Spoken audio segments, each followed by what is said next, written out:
Ito na yung ating biik. Winalay na natin sa ina. Ayan, maiingay na sila. Kumakain na sila. Kaya, saka exacto 1 month sila ngayon. Yan, winalay na natin sa ina. Para yung ina nila, kapagpahinga din muna. Tapos, papataba-tabay natin ng konti. Para nagbuntis siya uli. Maganda po yung katawan niya. Yung inanapin natin. Yan, maiingay kayo. Yan yung bagong walay natin ngayon. Ito na yung unang upload natin na biik. Ito na yun sila. 1 month na. Yan. Dito sa kabila, ito yung doon sa barako nating baboy.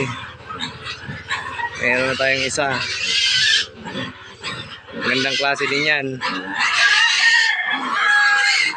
Yan. Yan, maingay kayo. Yung dalawa kong pato, naglalakad-lakad lang. Ito yung ating barako.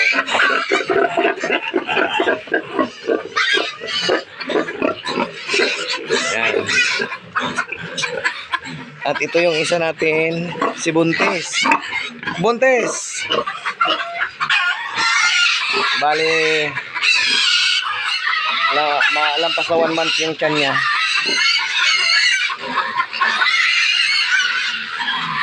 Yung ating biik ay maiingay at bagong walay sa ina. Ayan. Kasanay din sila. Bukas-bukas niyan. Tahimik na yan. Focus na yan sila sa pagkain.